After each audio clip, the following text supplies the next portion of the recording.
بسم اللہ الرحمن الرحیم۔ السلام علیکم ورحمۃ اللہ وبرکاتہ۔ آدھی رات کا وقت تھا۔ ایک سایہ پولیس سے چھپتا چھپاتا ایک پرانے مکان میں داخل ہوا۔ یہ شہر کا بدنام نقب زن جمیل تھا۔ اس کی گرفتاری پر 25,000 روپے کا انعام مقرر تھا۔ تھوڑی دیر پہلے وہ سیٹھ عادل کی کوٹھی میں چوری کی نیت سے داخل ہونا چاہتا تھا کہ گشت کرتی ہوئی پولیس نے اسے دیکھ لیا۔ وہ پولیس کو دھوکہ دے کر اس پرانے مکان میں داخل ہو گیا تھا۔ اب اس نے چھپنے کے لیے ایسی جگہ تلاش کر لی تھی جہاں اسے کوئی نہ دیکھ سکے کہ اچانک ایک کمرے سے رونے کی آواز سنائی دی۔ یہ آواز ایک عورت کی تھی۔ وہ کہہ رہی تھی، اللہ کے واسطے میرے بیٹے کو بچاؤ، اگر اسے کچھ ہو گیا تو میں بھی زندہ نہیں رہوں گی۔ ڈاکٹر نے اس کے آپریشن کے لیے 20,000 روپے کی رقم کا بندوبست کرنے کو کہا ہے۔ تم تو جانتی ہو میرے پاس اتنی رقم نہیں ہے۔ یہ ایک مردانہ آواز آئی۔ تم کوشش کرو، شاید کسی دوست سے ادھار مل جائے۔ عورت کی آواز سنائی دی۔ مصیبت کے وقت کوئی دوست بھی کام نہیں آتا۔ میں نے ہر جگہ کوشش کر کے دیکھ لیا ہے۔ ریحان میری بھی اولاد ہے۔ میں خود بہت پریشان ہوں۔ تم دعا کرو، شاید اللہ کوئی سبب بنا دے۔ چاہے کچھ بھی کرو، چوری کرو یا ڈاکہ ڈالو، مجھے میرے بیٹے کی زندگی چاہیے۔ عورت مسلسل پریشانی کے عالم میں بولتی جا رہی تھی۔ جمیل یہ گفتگو سن کر ماضی کی یادوں میں کھو گیا۔ 10 سال پہلے وہ ایک معمولی مزدور تھا۔ محنت مزدوری کر کے اپنا اور اپنے بچوں کا پیٹ پالتا تھا۔ اس کی بیوی سلمہ ایک صابر و شاکر عورت تھی۔ دونوں میاں بیوی تنگ دستی میں بھی اپنے اکلوتے بیٹے عاصم کے ساتھ ہنسی خوشی زندگی گزار رہے تھے۔ ایک دن جمیل مزدوری کر کے گھر واپس آیا تو معلوم ہوا کہ عاصم شدید بخار میں مبتلا ہے۔ جمیل فوراً عاصم کو قریبی ڈاکٹر کے پاس لے گیا۔ ڈاکٹر نے عاصم کا معائنہ کیا۔ اسے نمونیا ہو گیا ہے۔ ڈاکٹر نے جمیل کو دوائیاں لکھ کر دیں۔ جمیل کے پاس ڈاکٹر کی فیس ادا کرنے کے بعد دوائیوں کے لیے مزید پیسے نہ تھے۔ اس کی بیوی بیٹے کی حالت دیکھ کر مسلسل روئے جا رہی تھی۔ پریشانی کے عالم میں جمیل کو اور تو کچھ نہ سوجا، بس چوری کرنے کا خیال آیا۔ چوری کا ارادہ کر کے گھر سے نکلا۔ وہ ایک عالیشان کوٹھی میں داخل ہونا ہی چاہتا تھا کہ پولیس نے دیکھ لیا۔ وہ پولیس کی گرفت میں آئے بغیر سیدھا اپنے گھر پہنچا، مگر اس وقت بہت دیر ہو چکی تھی۔ گھر کا منظر انتہائی کربناک تھا۔ بر وقت دوائی نہ ملنے کی وجہ سے عاصم کا بخار شدید ہو گیا تھا، اتنا شدید کہ وہ کچھ دیر پہلے ہی انتقال کر چکا تھا۔ جمیل کے سامنے اب اس کے بیٹے کی لاش پڑی تھی۔ دوسری طرف اس کی بیوی سلمہ دیواروں سے سر ٹکرا کر خود کو لہو لہان کر چکی تھی۔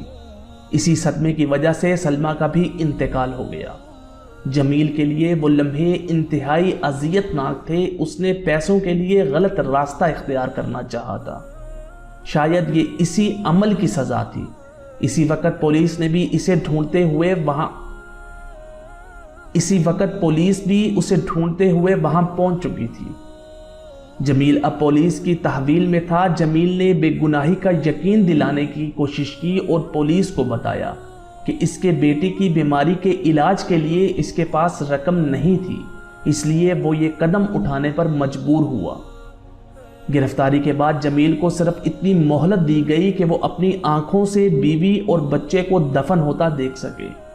اس موقع پر اس کے چند رشتہ دار اور محلے کے افراد بھی موجود تھے۔ ہر آنکھ اشکبار تھی، لیکن کوئی بھی جمیل کی مدد نہ کر سکا۔ پولیس جمیل کو اپنے ساتھ لے گئی۔ عدالت میں جرم ثابت ہونے پر اسے 6 ماہ کی قید کی سزا سنا دی گئی۔ رہائی کے بعد بدقسمت جمیل پیشہ ور چور بن چکا تھا۔ وہ یہ سوچ چکا تھا کہ چوری اور ڈاکے کو اپنا پیشہ بنائے گا اور اس طرح معاشرے سے انتقام لے گا، لیکن وہ ایسا نرم دل واقعہ ہوا تھا کہ اس نے آج تک کسی غریب کو تنگ نہیں کیا تھا۔ وہ امیروں اور وڈیروں کے گھر چوری کرتا۔ جمیل جب خیالوں کی دنیا سے واپس آیا تو اس نے کمرے کے دروازے پر دستک دی۔ اندر سے دروازہ کھلا۔ کمرے میں موجود میاں بیوی اسے دیکھ کر خوفزدہ ہو گئے۔ پھر مرد ہمت کر کے بولا، دروازہ تو بند تھا، تم اندر کیسے آ گئے؟ تم کون ہو اور کیا چاہتے ہو؟ میں دیوار پھلانگ کر اندر داخل ہوا ہوں۔ جمیل نے بتایا، تو تم کوئی چور یا ڈاکو ہو؟ لیکن ہمارے گھر میں تو کوئی قیمتی چیز موجود نہیں، عورت ہکلاتے ہوئے بمشکل بولی۔ جمیل نے اپنے بارے میں سب کچھ بتا دیا۔ اب تو وہ زیادہ ڈر گئے۔ ریحان شدید بخار کی وجہ سے نیم بے ہوش ہو چکا تھا اور اسے فوری علاج کی ضرورت تھی۔ جمیل نے انہیں اپنی بیوی اور بیٹے کی موت کی ساری کہانی سنائی۔ جمیل سے کچھ دیر باتیں کرنے کے بعد دونوں میاں بیوی کا خوف دور ہوا۔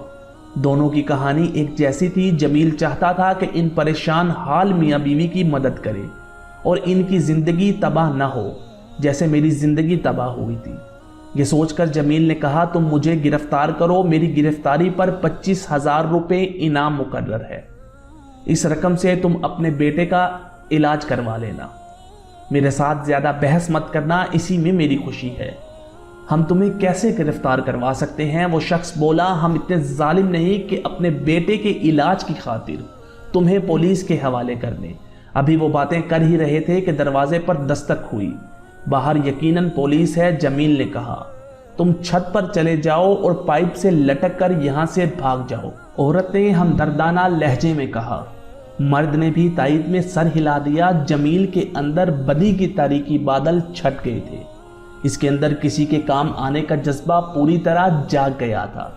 اسے یوں محسوس ہو رہا تھا جیسے اس نے اپنے من میں ڈوب کر سوراخ زندگی کو پا لیا۔ لہٰذا اس نے کمرے سے نکل کر باہر کا دروازہ کھول دیا۔ پولیس اندر داخل ہوئی اور اسے گرفتار کر لیا۔ پولیس نے ضروری کارروائی کے لیے اس مرد کو بھی ساتھ لے لیا۔ جمیل نے اسے چپ رہنے کو کہا اور اعلیٰ افسروں کے سامنے فرضی کہانی سنا دی۔ ایک پولیس اہلکار نے مرد کا نام اور پتہ نوٹ کر لیا۔ اس مرد نے اپنا نام خالد بتایا تھا۔ جمیل کی جیب میں اس وقت 2,000 روپے موجود تھے۔ اس نے یہ رقم خالد کو دیتے ہوئے کہا کہ اس سے وہ اپنے بچے کا ابتدائی علاج کروائے اور انعام کی رقم ملتے ہی کسی اچھے ہسپتال میں لے جا کر دکھائے۔ جمیل کو عدالت سے سزا سنا کر جیل بھیج دیا گیا۔ کچھ دنوں بعد اس انعام کی رقم بھی خالد کو مل گئی۔ خالد نے اپنے بیٹے کو ہسپتال میں داخل کروا دیا، جہاں مناسب دیکھ بھال اور علاج معالجے کے بعد وہ تیزی سے صحت یاب ہونے لگا۔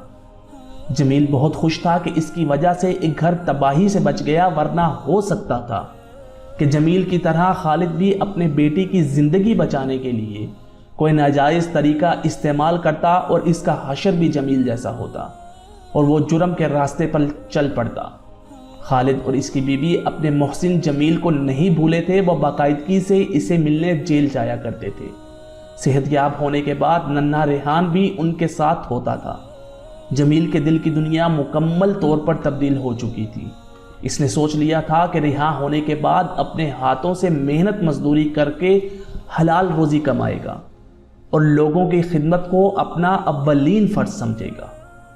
اللہ تعالیٰ سے دعا ہے کہ اللہ تعالیٰ ہمیں بھی حلال کمانے کی توفیق عطا فرمائے اور دوسرے لوگوں کی مدد کرنے کی توفیق عطا فرمائے۔ آمین یا رب العالمین۔ شکریہ۔